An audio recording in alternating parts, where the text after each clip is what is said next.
Então, estamos gravando, então, vocês sempre podem interromper com a voz, com os comentários aqui que eu vou tentar manter ligados aqui a maior parte do tempo. De vez em quando eu tenho que tirar ele para botar algum aluno para dentro e coisas assim. E a gente vai falar, como eu estava batendo papo antes, do conceito de valor. E esse conceito de valor ele é importante em várias áreas de trabalho, várias áreas de estudo, e é muito usado em engenharia de software sem se dizer o que é esse tal de valor. E que a gente vai tentar entender o valor em geral, né, essa conceituação, e depois chegar no final e olhar o valor na engenharia de software sem esquecer, né, que nós estamos fazendo um serviço, né, e esse serviço tem um valor também, e a gente vai ficar isso mais claro ao longo da aula. Só fazer aqui, né, antes de começar a aula, cenas dos capítulos anteriores. Vamos nos lembrar do que a gente estava falando e por que a gente vai chegar a essa questão do valor, né? Ok.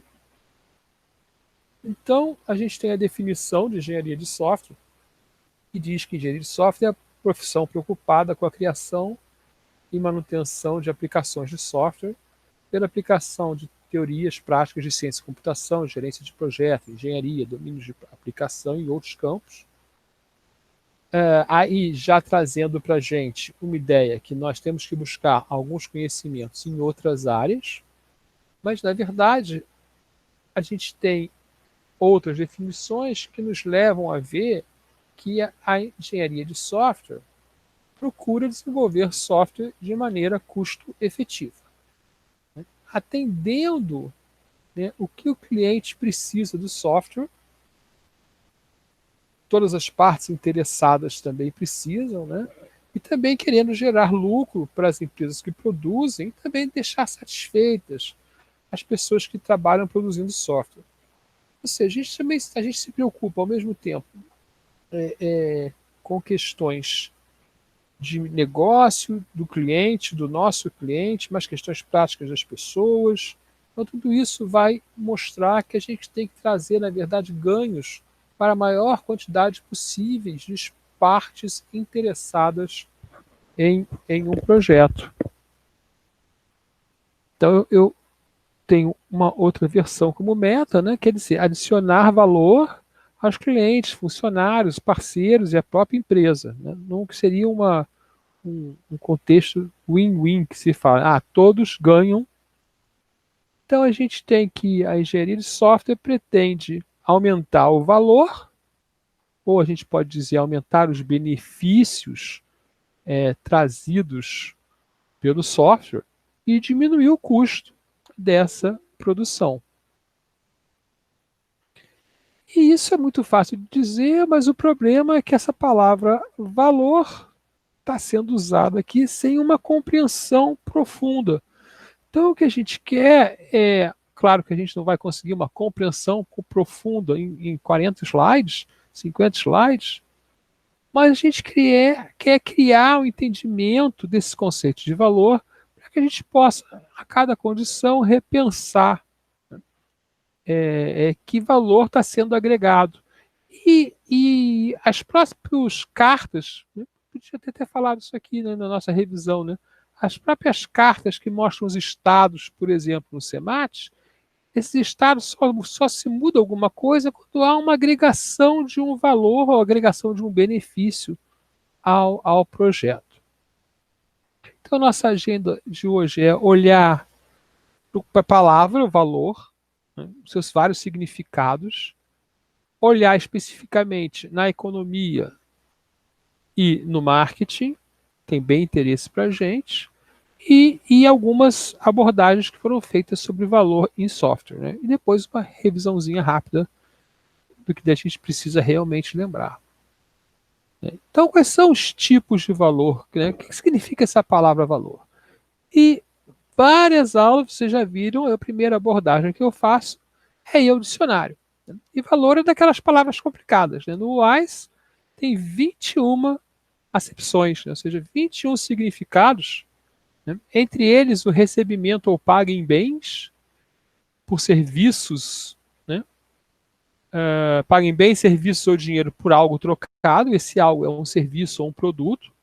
E software a gente pode sempre analisar como serviço ou como produto, tem uma ambivalência aí, inclusive escolhida pelo mercado, né, de vender software como serviço, não necessariamente software as a service, mas vender software realmente como serviço, uma maneira de cobrar a venda do software, né? A gente tem quantidade monetária equivalente a uma mercadoria,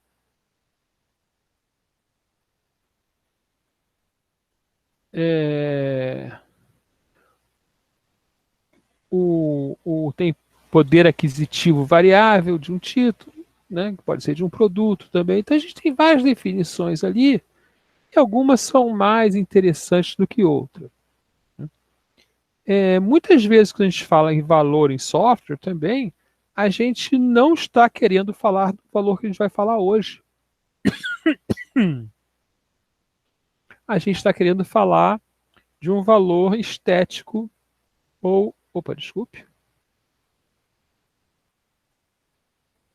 Vou gravar essa parte aqui separada, né? A gente está querendo falar de um valor. Vou voltar aqui. Então, muitas vezes, quando a gente fala de valor, a gente está querendo falar de um valor estético ou moral, né? Não é esse o caso nessa aula de hoje, né? Um valor ético ou moral. Não é bem o caso nessa aula de hoje, não é essa a nossa ótica, mas não podemos esquecer, né, que o software, e alguns pelo menos, né, tem que se manter dentro dos valores éticos e morais da sociedade. Né? E a gente está com grande discussão hoje em dia, né, do software de inteligência artificial, né, porque a gente tem softwares que fazem tomam decisões que a partir do aprendizado de que decisão deve ser tomada, só que as decisões das pessoas têm um viés e o software aprende esse viés, né? Então já aconteceu de detectarem, por exemplo, nos Estados Unidos, softwares que calculam a pena, né, em um tribunal, software usado para calcular a pena, e eles têm um viés de dar uma pena maior para homens negros, né? E também software de classificação de pessoas em processos seletivos para o emprego, contratam mais homens do que mulheres, porque eles analisaram lá uma história de como a pena é dada, né, ou uma história de como as pessoas são contratadas. Historicamente, há um viés na sociedade. Mas não é esse tipo de valor que a gente está falando hoje, né? A gente está falando de valor agregado, mais ligado ao valor econômico. Também temos o valor estético, que a gente vem lá, sempre existiu esse conceito de valor estético, você vai encontrar lá nas obras literárias e nas obras, na arte, né, pictórica, né, a gente tem lá um desenho lá no Egito, já tinha lá um valor estético, nas próprias desenhos nas cavernas, né, os valores estéticos clássicos, né, e até valores estéticos que a gente pode questionar, né, como essa obra do Marcel Duchamp, que, né, qual é o valor estético, né, de um mictório como obra de arte. Então essa discussão pode ser bastante longa, mas também não é a discussão da aula de hoje, mas é outra acepção, e a gente tem valor legal, né, que você vai ter lá qualidades estéticas, espirituais, ou qualquer outro tipo. A gente vai falar mais de qualidade, porque qualidade é outra dessas palavras complicadas na próxima segunda-feira, né? Que podem ser obtidos. Você tem valor na sociologia, né? O princípio geral do comportamento, né? Basicamente ligado lá ao nosso valor moral. Então, a gente tem todos os significados de vários tipos da palavra de valor, mas nós estamos mais ligados a um valor econômico ou financeiro, ou de resultados, talvez, ou de benefícios trazidos, talvez de maneira mais pragmática, mas também existem benefícios é, subjetivos no software, mas que a gente busca alcançar.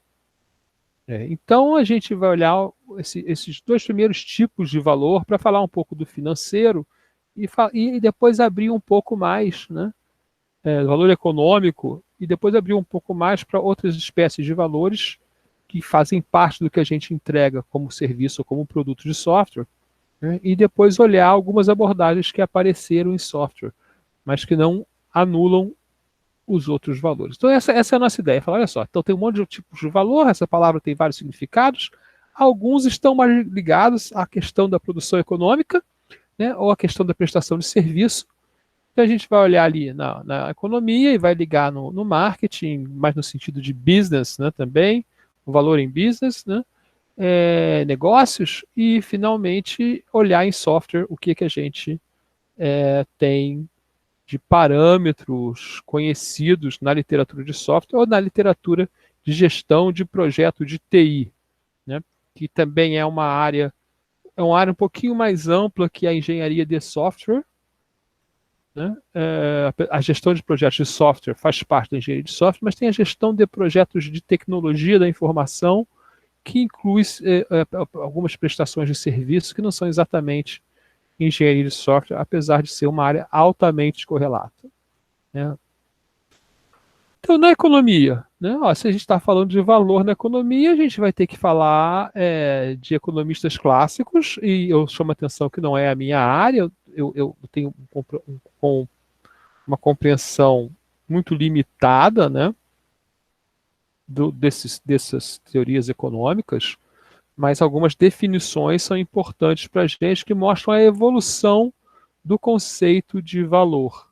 Ok? Então, é isso que a gente está interessado em mostrar, essa evolução.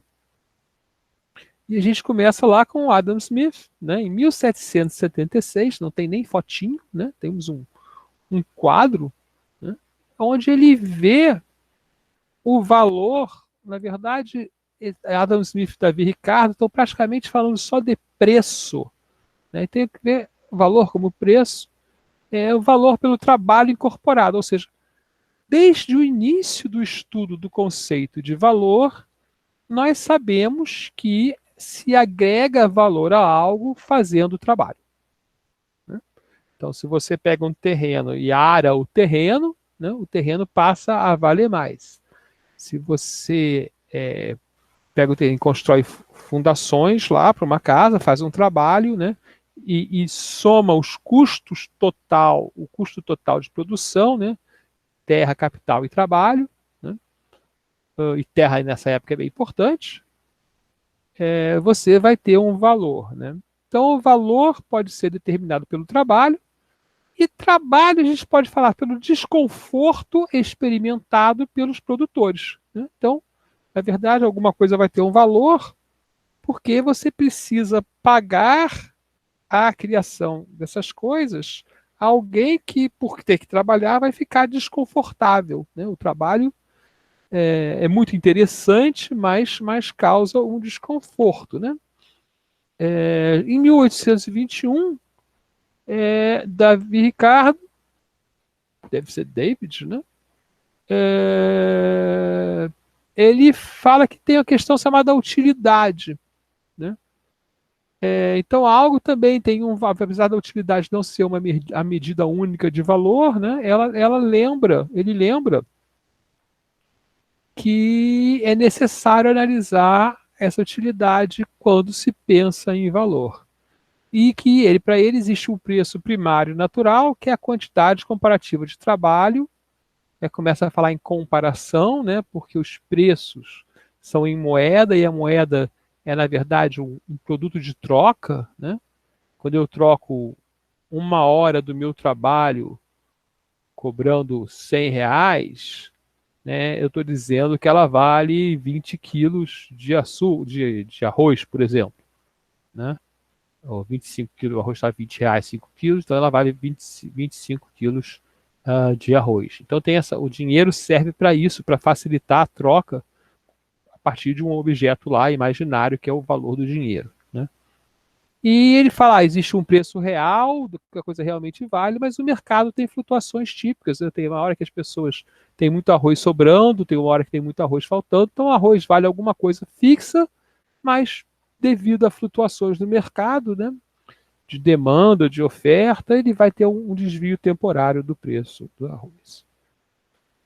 E como falar de economia, né, sem falar de Karl Marx, né? Então, no Capital, ele desenvolve uma teoria do valor-trabalho, né, onde o valor econômico de uma mercadoria é determinado pela quantidade de trabalho que, em média, é necessário para produzir, incluindo aí todo o trabalho anterior, ou seja, também as máquinas, né, o capital colocado na indústria, né, e ele é ligado para ele a quanto deve ser cobrado, né? Então, esse valor econômico não está ligado ao uso, mas sim ao que a mercadoria valeria, né, pela sua produção.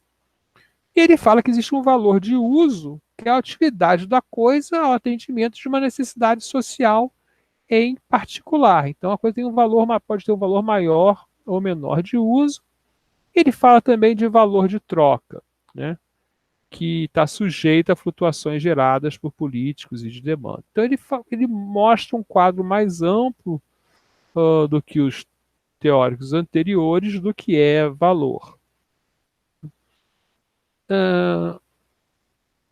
Já bem mais moderno, né, o Paul Krugman e a esposa, eles escrevem livros. Paul Krugman ganhou o Nobel de Economia em 2008, né, a esposa dele tem doutorado também em economia. Eles escrevem livros de economia one-on-one, né, introdução à economia, né, usados nas faculdades em todo o mundo, né, e na definição deles, né, é importante o conceito de utilidade. Então, utilidade é o grau de satisfação, a gente começa a pensar em nosso cliente, fica melhor para a gente, né? O grau de satisfação que obtemos do consumo de bens e serviços, né? E a utilidade, ela não pode ser medida. Não existe uma medida de utilidade, né? Então, teoricamente, se trabalha com uma função de utilidade individual. E uma coisa importante e que vai fazer sentido para a gente também é o princípio da diminuição da utilidade marginal.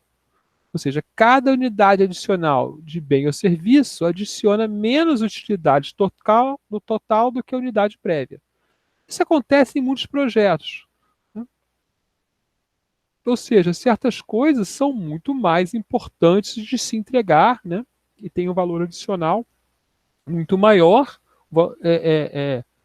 E aí o serviço adicional, né, vamos continuar desenvolvendo software, né, começa a ter uma utilidade menor.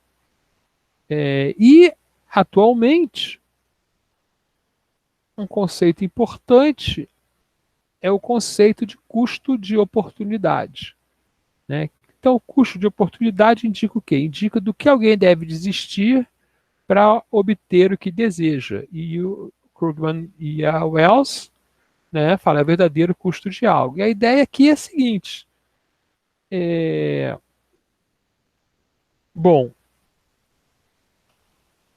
quanto você pode suportar, né?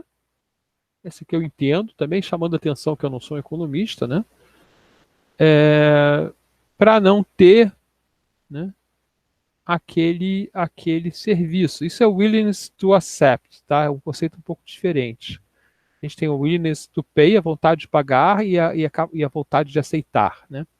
Mas então, basicamente é o seguinte: eu tenho um software que se entrar aqui na minha empresa, né, eu vou passar a ganhar mais dinheiro. Então, eu tenho o custo de oportunidade dele, que não, é a segunda opção mais próxima, é não ter o software. Isso vai me custar alguma coisa. Então, no mínimo, né, o software tem o valor do que ele vai me trazer, né, se eu ficar,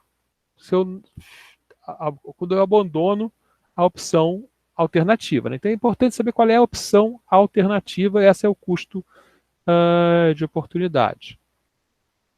Você quer aumentar esse valor de alguma forma. Na economia é um pouco mais complicado, mas no marketing é um pouco mais fácil entender os conceitos de valor, né? E principalmente talvez tenha uma utilidade maior para a nossa relação com o cliente, né? Então, o valor em marketing, né, aparece por um caminho. Tá? Esse caminho começa com a definição de necessidades, né? Needs, em inglês. Né? Então, as necessidades são requisitos básicos do ser humano, elas existem, né? E elas são, de certa forma, limitadas a conceitos, né, um pouco mais gerais. Isso já é uma observação de outros autores, apesar de a gente estar seguindo aqui um dos grandes mestres do marketing, que é o Philip Kotler, né? Também de vários livros usados, né, nas faculdades de marketing e de administração. Então a ideia é que você tem requisitos, necessidades, requisitos básicos, né? Então, por exemplo, você quer se alimentar, você quer aprender, né? E você pode se alimentar comendo pão, tá? Ou se alimentar comendo pão presuntada, né? Salsicha e alface, né? Arroz, feijão e ovo, né? Talvez seja uma alimentação suficiente. Mas, além da necessidade, você tem o que o Philip Kotler chama de wants, a gente pode chamar de desejos ou quereres. E aí começa a ficar importante para o marketing, porque as pessoas, né, que têm uma necessidade, elas transformam, elas direcionam essa necessidade a objetivos específicos. Então, quando você está ali e quer comer uma feijoada, você não tem a necessidade humana de comer uma feijoada, você só precisa se alimentar, né? Mas você tem o desejo da necessidade. E esse desejo é moldado pela sociedade, moldado pelas empresas, e moldado pela moda, e moldado por várias ações que acontecem em torno de você, e os desejos são ilimitados, né? Você deseja ter uma Ferrari porque existe a Ferrari, né? Você não tem a necessidade de ter uma Ferrari, mas pode ter a necessidade de se locomover com um automóvel. Basta para você comprar um Up usado, né? Um Fusquinha. Mas veja que a gente tem necessidades e tem vontades. Então você deseja um carro melhor, mais aerodinâmico, um carro que caiba a sua família, ou que poupe gasolina, né? Você tem lá seus quereres, né? E isso ainda é um ponto que não é realmente o que o marketing vai atender, porque você tem também que ter uma demanda. E essa demanda, ela trabalha com a habilidade de pagar, certo? Então, muitas pessoas querem uma Ferrari, mas apenas algumas podem pagar. E isso pode ser uma estratégia também, né? Essa coisa no mundo real, né? Pode ser que você gera uma demanda, né? Você inventa essa demanda, né? Porque você viu, tem necessidade de andar, então inventa a Ferrari, mostra que ele é um carro mais bacana, dizem que é desconfortável, por exemplo. E aí a pessoa passa a ter um desejo de ter a Ferrari e algumas delas vão demandar a Ferrari ao preço que eu cobro, né? Eu posso vender outro carro esportivo bem mais barato que vai atender várias coisas, um desejo parecido de ter uma coisa parecida com uma Ferrari, né? E aí você tem as suas história do marketing, né? Então esse caminho necessidade, quereres, desejos e demanda, ele é importante para a gente entender, né? Da mesma maneira que é importante a gente entender que adicionar trabalho aumenta o valor, também é importante a gente entender que a gente vai fazer um software para uma empresa, por exemplo, que tem necessidades, vender mais rápido, né?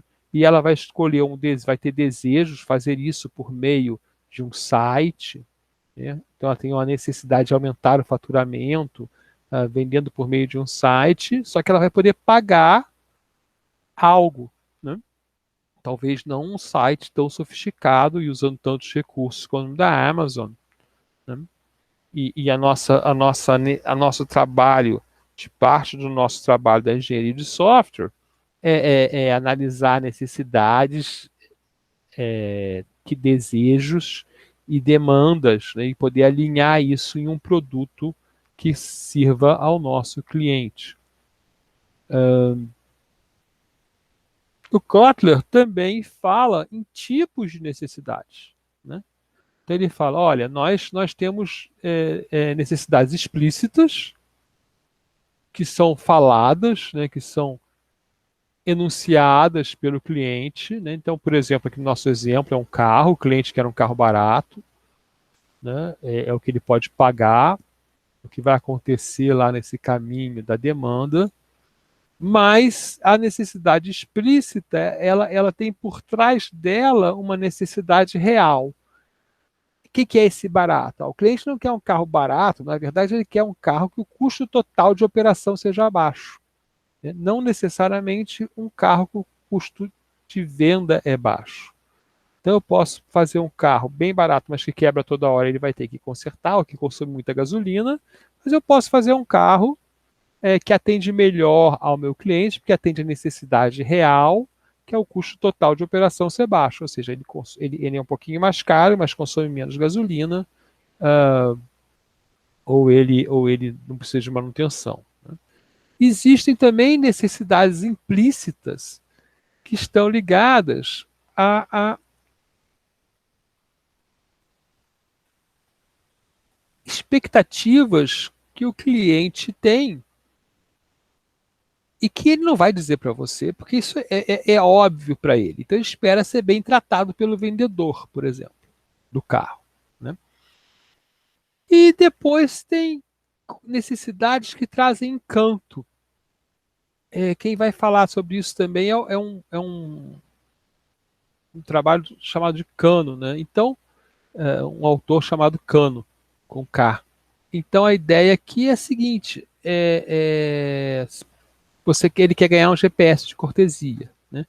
E esse encanto tem uma característica, né, que ele é muito pessoal e que ele talvez não faça sentido econômico, né? Eu estava vendo agora, por exemplo, um anúncio: compre um apartamento e ganhe um robô aspirador, né? A pessoa, pô, o cara vai lá comprar um apartamento chique no Rio de Janeiro, 2 milhões, sei lá, 1 milhão, 1,5 milhão, 2 milhões de reais, né? E está preocupado se vai ganhar um aspirador robô? Né? Mas é uma coisa que chama atenção, né? Ah, que legal, né? Eu vou ganhar um aspirador robô, né? E além disso, ele tem necessidades secretas. Então, o cliente quer que os seus amigos o vejam como entendidos em carro. Então, quando ele compra um carro, mesmo que seja um carro barato, ele quer que seja um carro que tenha um status, né, de ser um carro bem escolhido. Se você escolheu esse carro, você entende de carros. É, O próprio Kotler, no livro de 2012, ele fala também que a demanda também tem estados, né? Então, você tem a demanda negativa, né? Quando o cliente não gosta daquele produto, pode até pagar para evitar aquele produto. Eu estou imaginando aqui, por exemplo, que você pode pagar para evitar ser atendido numa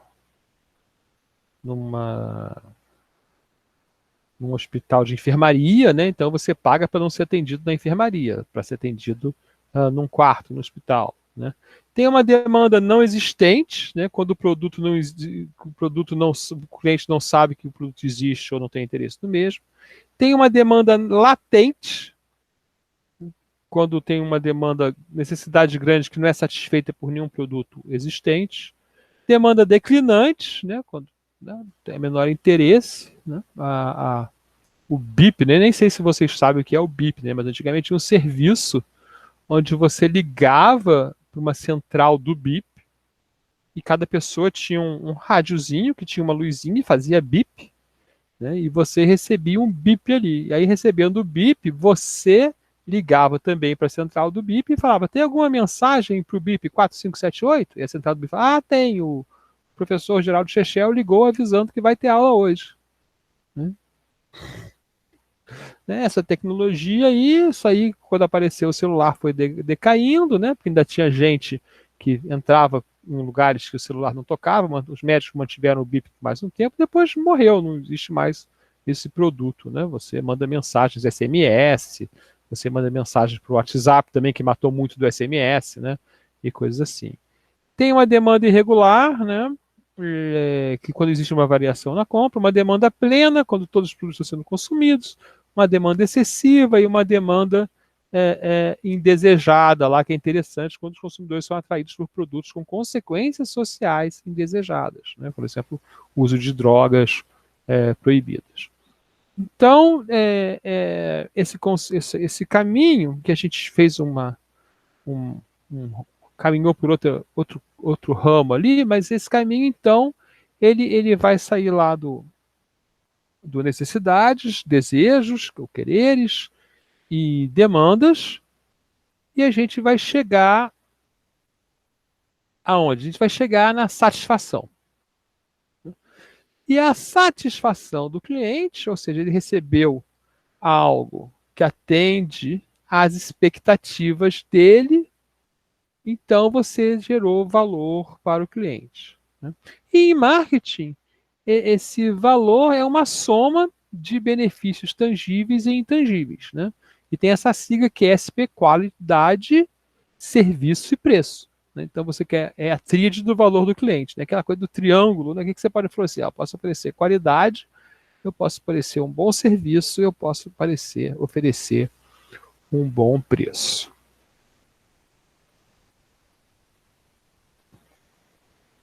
Antes da próxima transparência, né, eu vou chamar a atenção que agora eu vou falar de 2 artigos que eu coloquei no Moodle, exatamente em separado. São 2 artigos que saíram na Harvard Business Review, é uma revista importante da área de negócios, né, de administração, marketing, e tudo que é ligado ao negócio. E eles mostram, a partir de uma pesquisa de uma empresa,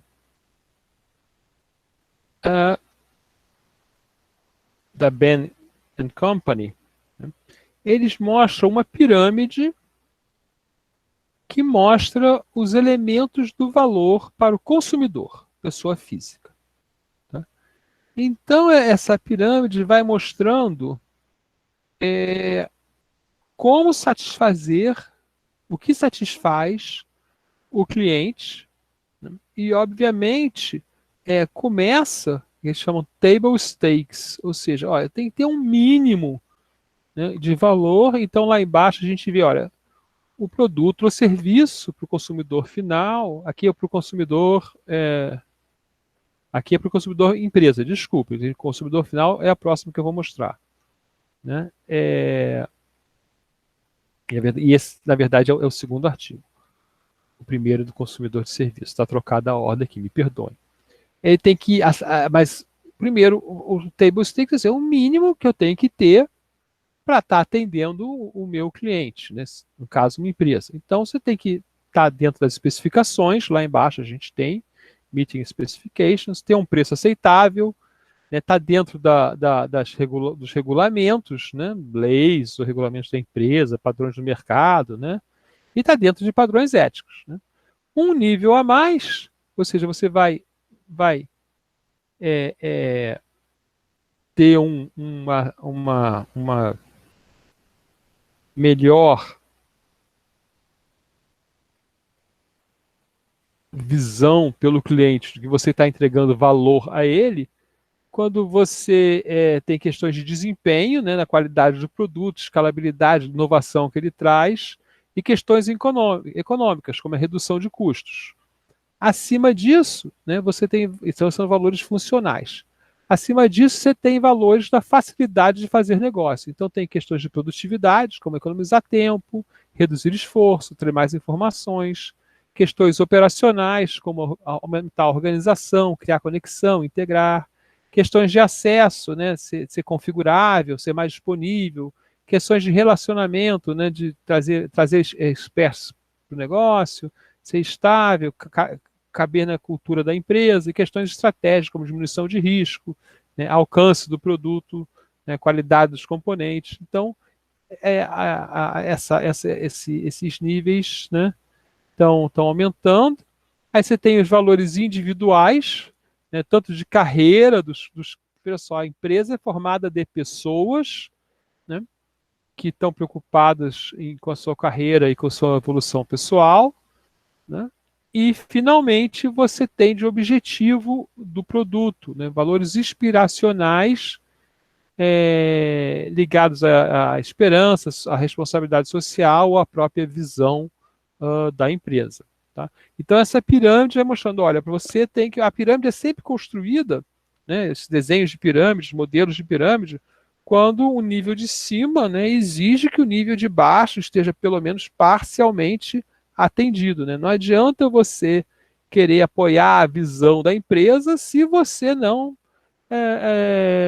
tem um preço aceitável ou atende especificações do produto. Né? Então aqui B2B, né, ou seja, um negócio vendendo para um negócio, e aqui um negócio vendendo para um consumidor final, pessoa, né, onde a gente começa no nível funcional, né, não tem o table stakes que tem no outro, né, depois vai para um nível emocional, depois vai para um nível de mudança de vida e finalmente do impacto social. Né? Então, funcional, um consumidor está interessado em coisas que poupam tempo, simplifica, faz ele ganhar dinheiro, reduz o risco, organiza, integra ele em algum lugar, reduz esforço, reduz custo, tem uma qualidade. E aí você tem o emocional, como reduzir a sua ansiedade, ser bonito, ter uma estética bonita, né, ter um valor terapêutico, ser divertido, né, olha os videogames entrando aí, né, e mudança de vida, né, a motivação, atualização, esperança e finalmente uma autotranscendência, uma melhoria de capacidade ali do impacto social também. Então eu queria que vocês guardassem assim essas duas pirâmides quando estiverem em projeto, às vezes pensarem, não, mas eu estou olhando, será que eu estou olhando só aqui o Meeting Specifications, né, com a bolinha lá de baixo, eu quero que meu software só faça o mínimo necessário para agregar valor ao meu cliente e entender, né, na sua carreira aí, né, como você pode facilitar atingir valores mais altos. Então, principalmente o B2C, né, ele tem lá um tratamento para várias áreas, o que os clientes estão mais interessados, em que eles dão mais importância. Ok? E isso nos leva, então, a chegar finalmente, né, no valor em software. Da mesma maneira, né, que a gente olhou em economia uma interpretação superficial, né, do conceito de valor, mas que nos dá base para o que a gente vai pensar agora. Em marketing, a gente já olhou também aquela interpretação dos primeiros livros, mas já foi buscar essas pirâmides que são uma coisa mais moderna, né? Artigos mais modernos e que nos mostram que vão além, né, da simples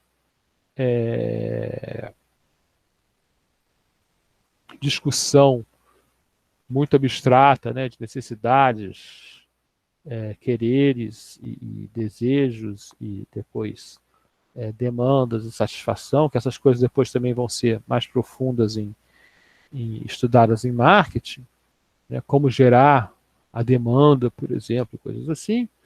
Né? Mas a gente chegou nessas pirâmides, que já é um assunto mais moderno, falando do valor que você pode agregar, o que os clientes esperam entre camadas. Né? Agora a gente vai entrar, então, no nosso valor de software, onde, por ser a nossa área, né, por ser a área que eu trabalho, que vocês vão trabalhar, a gente pode buscar referências e entender um pouco melhor essas referências. Tá? Então, o valor em software. Bom, primeiro uma referência basicamente que vem da gestão de projeto e da economia, né, que diz o seguinte, olha, valor é a diferença entre benefícios e custos de um bem ajustados ao risco em um certo momento de tempo. Esse é uma definição que vem da teoria de valor, né? A gente pode entender aí. E para a gente, ela tem uma vantagem que é falar do benefício e do custo, apesar do que a gente não sabe muito bem, não está bem claro ainda como esse exercício, esse benefício e esse custo são comparados, porque a gente sabe que o custo de produzir e o custo de manter, ok, a gente consegue entender bem. Grande parte da administração, né, foi gerada para fazer essa conta. Quanto custa você fazer algo? Então, na gestão de projetos, a gente vai saber, quanto custa fazer? Né? Custa quanto? O salário das pessoas que eu pago, né, mais o aluguel do lugar onde a empresa trabalha, mais comprar os computadores, pagar água, luz, telefone, né? Então, tudo isso vai me dar um custo quanto eu tenho que botar. Né? A gente pode pensar assim, se eu vou botar todo o dinheiro agora e vou só receber o valor do software depois, eu consigo ver quanto eu gastei. Né? Eu gastei 1 milhão para fazer esse software. Então, esse software, ele tem uma valoração, vamos dizer assim, né? Do quanto eu gastei para fazer, 1 milhão. Né? E aí você vai ver qual é o benefício que ele vai trazer depois, né, para as empresas, para as pessoas, e que risco ele tem também, e tudo isso vai gerar um valor. Ok? Então, esse valor é dirigido por valores individuais ou coletivos, as pessoas têm visões diferentes do que é valor. Naquelas pirâmides, por exemplo, se você olhar o valor naquelas pirâmides, você vai escolher outras coisas como importante do que eu. Né? A gente deve ficar dentro daqueles itens, acho que são 36 itens, é um número nessa ordem de grandeza. Né? E a gente vai ter visões diferentes. Eu estou interessado em coisas que me fazem poupar tempo, você está interessado em coisas que fazem você se conectar a mais pessoas. Ok. Né? Então, as partes interessadas, elas esperam obter algum benefício, que pode ser tangível ou intangível, econômico ou social, monetário ou utilitário, estético ou ético. E aí que está o nosso problema. Né? Apesar de ser muito fácil para a gente dar um valor ao custo de produzir o objeto, não é tão fácil a gente dar um valor financeiro ao benefício obtido. Qual é o benefício obtido de ter um quadro de um grande pintor na sua casa, né? Além do valor dele como investimento? É o valor intangível, né, estético, e que, na verdade, você pode falar, olha, o valor disso é quanto você pagou. Né? Então, o valor significa esse benefício final, né? Geralmente nos olhos do observador, né? Uma pessoa vai pagar para ter lá a arte do Deschamps, outra vai pagar para ter uma obra de Leonardo da Vinci, né? E esses preços isso se tornou tão valioso esteticamente que esses preços ficaram absurdos. Né? Ou pelo menos muito altos, se não absurdos. Né? Então, esse benefício final existe no olho do observador, né? E admite múltiplas caracterização. Né? Às vezes, é difícil para a gente dar um número específico, né? Valorar alguma coisa em relação a esse benefício vale tanto. Mas é mais fácil para a gente priorizar. Então, o Sartre ele faz uma lista de maneiras de priorizar que ele encontrou que a gente pode encontrar na literatura. Né? Então, por exemplo, você pode dar dentro de um projeto, você quer descobrir o que tem mais valor, você pode priorizar em pequenos números, como de 1 a 3 ou de 1 a 5, né? Ou com um rótulo, alto, médio, baixo. Então, essas características do nosso software, né? tem mais prioridade, logo tem mais valor para você do que aquelas outras características, né? Outro método importante de priorização é dar chama Moscow. Nunca, não precisa esquecer, não pode mais esquecer, ó. Pô, tem um método que chama Moscow, que é o nome da cidade lá da Rússia, né? Então, o método Moscow, né? Você a cada item do seu projeto, você vai decidir se você precisa ter, must have, se você devia ter, should have, se você poderia ter, could have, e você não vai ter, não quer ter, como won't have, né? Então você separa em 4 grupos específicos e, obviamente, o seu foco do valor está no must have, né? Outra maneira é usar o que se chama dinheiro de brinquedo, né? Onde você pega um valor financeiro fictício não associado ao custo do software e fala, distribui esse valor aí entre as funcionalidades, o que você pagaria mais e o que você pagaria menos. Tem análise de Kano, que mostra se as coisas são essenciais, se elas são desejadas ou indesejadas, né? Agora eu perdi os termos que ele usa, mas tem aquela coisa da surpresa, que eu falei antes, né? E tem simplesmente a ordenação, bota em uma ordem, né? Veja que todos eles, a priorização, né? Todos eles são alguma ordem, e depois tem a famosa botar todos em ordem com o cartão, né? Ou uma planilha eletrônica, né? Então você mantém as coisas em ordem, que é o que a gente faz no Product Backlog, né? Que é usado em vários métodos ágeis. Eu tenho tudo que eu tenho que fazer no meu projeto em priorizado, né? E priorizado sempre pelo valor mais imediato.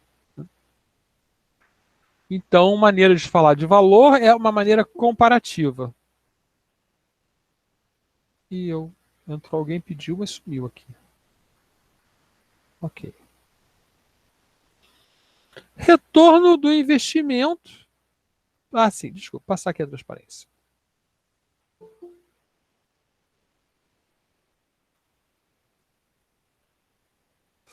Outras maneiras de falar de valor são mais financeiras, né? Algumas empresas adotam isso, é uma boa maneira. É calcular o retorno do investimento, que basicamente é lucro sobre custo.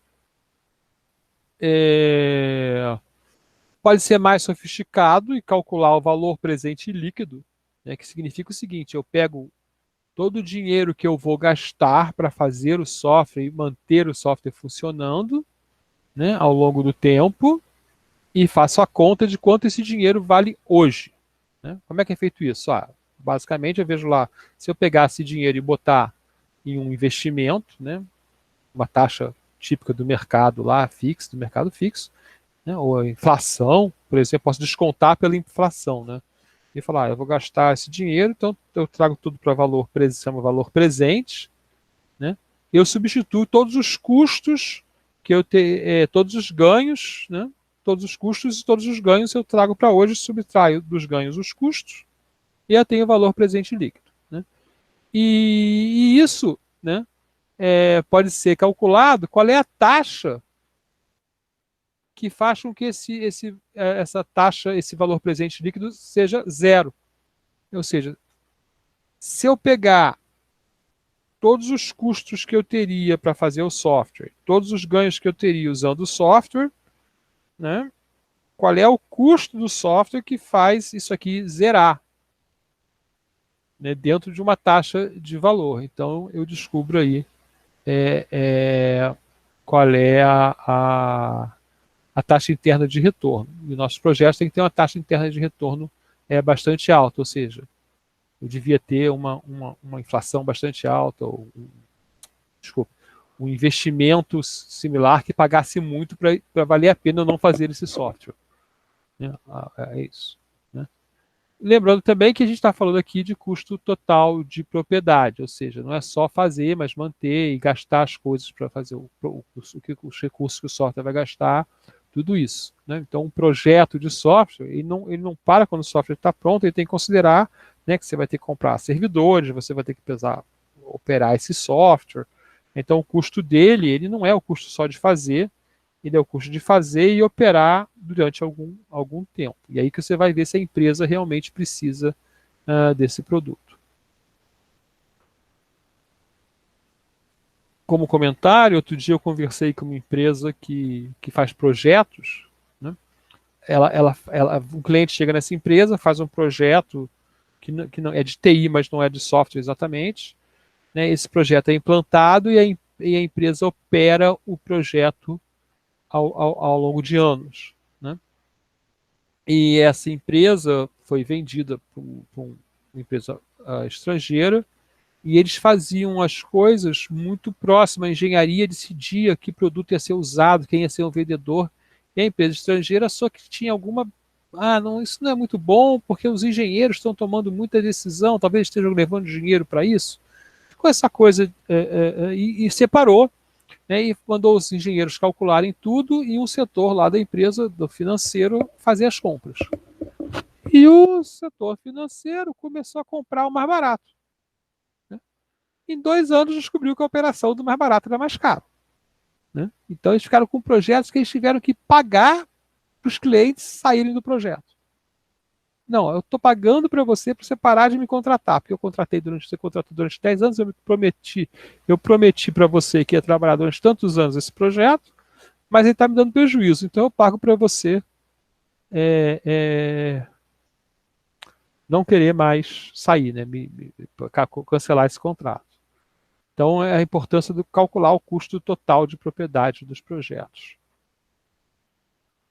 Outra coisa importante é falar de benefícios primários e secundários. Né? Então, um projeto tem objetivos, né? E esses objetivos têm um efeito imediato que é lançar o produto. Né? Então, você tem as saídas do projeto. A gente vai falar bastante de projeto em certa parte do curso, né? O conceito de projeto, e lembrar que sempre um projeto é uma atividade que tem início e fim. Tá? Isso é muito importante e que vai gerar um produto ou serviço novo. Se for um produto ótimo, gerou aquele produto e ele é produzido. Ou se for um serviço, não é projeto manter o serviço funcionando. Né? O projeto é lançar o serviço. Então, o projeto tem seus objetivos e tem suas saídas. Essas saídas são objetivos primários, mas que só vão habilitar objetivos, resultados do projeto. Né? Então, são objetivos secundários que têm que ocorrer de alguma forma. É uma coisa muito parecida que a gente que eu falo muito no curso de análise de sistemas, é que a gente fala, o projeto tem objetivos, ou seja, ele faz alguma coisa, ele entrega alguma coisa, mas ele também tem metas, né? Que é como esse projeto muda o negócio, certo? Ou seja, ele tem um output, uma saída, que eu estou entregando software, mas se esse software não for usado, ele não muda a empresa. Né? Então tem metas que é como as pessoas, que resultados vão ser obtidos no negócio. E a gente, como desenvolvedor de software, e aí vocês também guardem essa ideia, que é a seguinte: nós, como os produtores de software, nós nos comprometemos com o objetivo, que é acabar o projeto e realizar as suas saídas, entregar as saídas previstas do projeto. Mas isso só faz sentido se a gente levar em consideração o tempo todo as metas, ou seja, os resultados que esse projeto vai trazer. Né? E eu agora aqui estou perdendo a ideia de um exemplo, mas vamos ver aqui. Vamos pensar no SIGA, né, que vocês usam. Né? Então, uma melhoria no SIGA, né, qualquer pessoa pode imaginar. Vou imaginar aqui uma melhoria no SIGA. Né? Mas essa melhoria, ela vai ser só uma coisa do projeto. Ah, botei uma função nova no SIGA. Né? Mas ela vai trazer um resultado, vai melhorar a gerência dos alunos pela universidade, a gerência da acadêmica dos alunos pela universidade, vai melhorar a inscrição dos alunos, os alunos vão se inscrever mais facilmente. O que vai acontecer? Né? Então, essa pergunta é importante. Né? Aqui uma transparência também que talvez seja muito longe, né? São as fórmulas, né, para o cálculo do ROI, o cálculo do valor presente líquido, né? e o cálculo da taxa interna de retorno, tá? Ok. Nesse ponto, então, a gente falou de várias maneiras, mas tem uma proposta de 1979 que é válida até hoje. Então, eu queria chamar a atenção, né, que coisas que até hoje não são vistas frequentemente, mas a gente sabe que isso é uma boa maneira de trabalhar, né? Eu vou fazer um software. Onde estão os meus benefícios mais importantes? Ou como eu posso dividir os meus benefícios para uma empresa, né? Então, o Gene Sarson, que é um livro de análise estruturada de 1979, ou seja, tem quase 40 anos, né? 20 mais 20 mais 1, 41 anos, né? Eles falam desse conceito IRACES, que é o seguinte: olha, cada benefício, ou ele melhora o faturamento, ele aumenta o faturamento, improve revenue, IR, ou ele evita custo, ou ele melhora o serviço. Tá? Então, qualquer benefício que você for considerar, você tem que colocar: estou melhorando o faturamento, estou evitando um custo, ou estou melhorando o serviço. Não necessariamente essas coisas têm um valor financeiro imediato, mas podem ter, né? E pensar nesse sentido é melhor, né? Então você tem que, então eu posso dar valor para os meus benefícios, eu posso procurar os meus benefícios dentro dessas três áreas. Ou seja, como o meu software para uma empresa melhora o faturamento, faz a empresa ganhar mais dinheiro, como ele evita custos e como ele melhora os serviços dessa empresa de alguma forma. Ok? Então eu deixei isso para o final porque essa é bem aplicável, né? Nós temos essas duas, até por isso que eu botei aqui, né? Essas três transparências, vamos lá, exatamente. Está num histórico aqui de aplicabilidade. Então lembrar objetivo e meta, né? Pensar sempre que vai fazer um software. O que o meu software faz, o que eu estou entregando, não é o mesmo que eu estou mudando no projeto, no negócio. A gente vai falar disso depois, quando falar de gestão ágil de projetos, né, no Project Canvas. Contas que você pode fazer, né, e maneira de separar os seus benefícios. Tá? E lembrando que é muito mais difícil trabalhar com benefício que com custos. Né? Os custos você pode até errar quando calcula os custos, mas no final você vai saber quanto custou. Isso é uma coisa interessante. Né? No final de um projeto, você sabe exatamente quanto ele custou. Ou devia saber. Né? Mas o dinheiro saiu de algum lugar. Né? Mas não é claro que você sabe quanto ele vale, qual o benefício que ele traz. Né?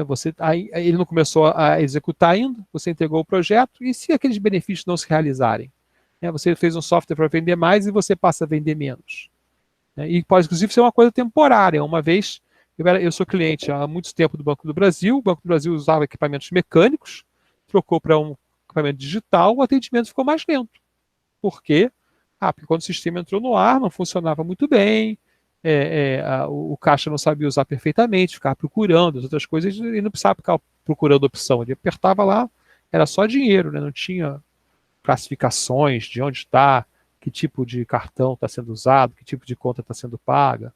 Né? Tinha que fazer leitura ótica, ele não sabia ainda a distância boa. Então, várias coisas. Uma coisa que foi feita para acelerar o serviço, durante algum tempo, tornou o serviço mais lento, apesar de juntar mais informação. Ok.